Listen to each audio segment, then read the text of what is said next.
क्या हमें उन लोगों के लिए प्रार्थना करनी चाहिए जो मर गए हैं? और पवित्र लोगों से प्रार्थना करने के बारे में क्या बाइबल क्या कहती है?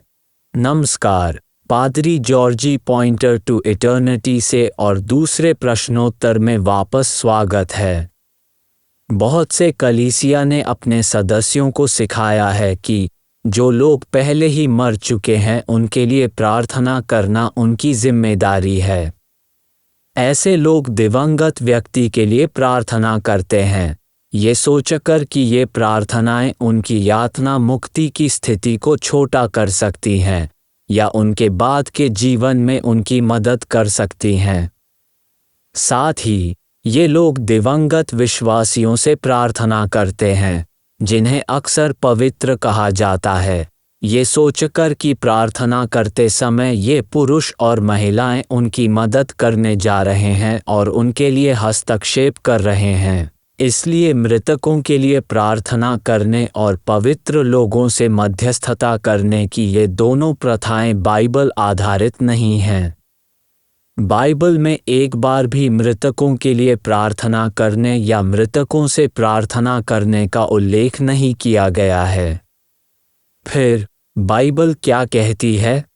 इफिसियों अध्याय 6 पद 18 के अनुसार बाइबल विश्वासियों को पवित्र लोगों के लिए प्रार्थना करने के लिए प्रोत्साहित करती है, जो कहती है, और हर समय और हर प्रकार से आत्मा में प्रार्थना और विनती करते रहो और इसीलिए जागते रहो कि सब पवित्र लोगों के लिए लगातार विनती किया करो।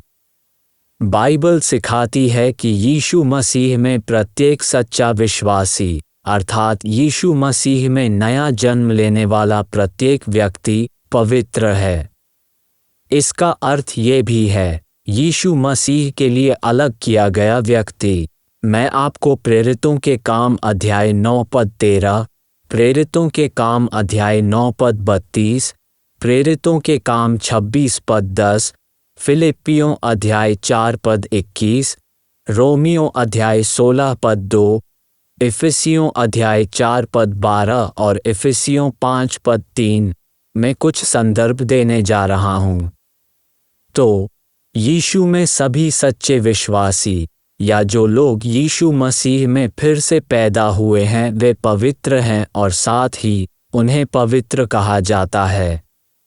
इसे प्रथम कुरिन्थियों अध्याय 1 पद 2 में सबसे अच्छी तरह से देखा गया है, जो कहता है, परमेश्वर की उस कलीसिया के नामी जो कुरिन्थुस में है, अर्थात उनके नाम जो मसीह यीशु में पवित्र किए गए और पवित्र होने के लिए बुलाए गए हैं, और उन सब के नाम भी जो हर जगह हमारे और अपने प्रभु यीशु मसीह के नाम की प्रार्थना करते हैं। यदि आपने वहाँ देखा तो शब्द पवित्र उसी ग्रीक मूल से आए हैं, यूनानी शब्द हागियोस, जिसका अर्थ है पवित्र। और बाइबल की इस आयत में पवित्र शब्द एकदम पूर्ण काल में दिया गया है। इसलिए सच्चे विश्वासी यीशु के साथ अपने संबंध के कारण पवित्र हैं, या जो वास्तव में नया जन्म लेते हैं। मसीह के चरित्र को प्रतिबिंबित करने के लिए उन्हें प्रतिदिन पवित्र बनने के लिए बुलाया जाता है। इसलिए बाइबल जहाँ भी किसी व्यक्ति को पवित्र लोगों के लिए प्रार्थना करने के लिए प्रोत्साहित करती है, वो हमेशा ऐसा करती है। इसका तात्पर्य उन विश्वासियों के लिए प्रार्थना करना है जो इस पृथ्वी पर जीवित हैं। जो लोग मरकर स्वर्ग चले गए हैं, उन्हें हमारी प्रार्थनाओं की आवश्यकता नहीं है। वे पहले से ही महिमा में यीशु मसीह के साथ हैं। फिर उन्हें हमारी प्रार्थनाओं की आवश्यकता क्यों होनी चाहिए?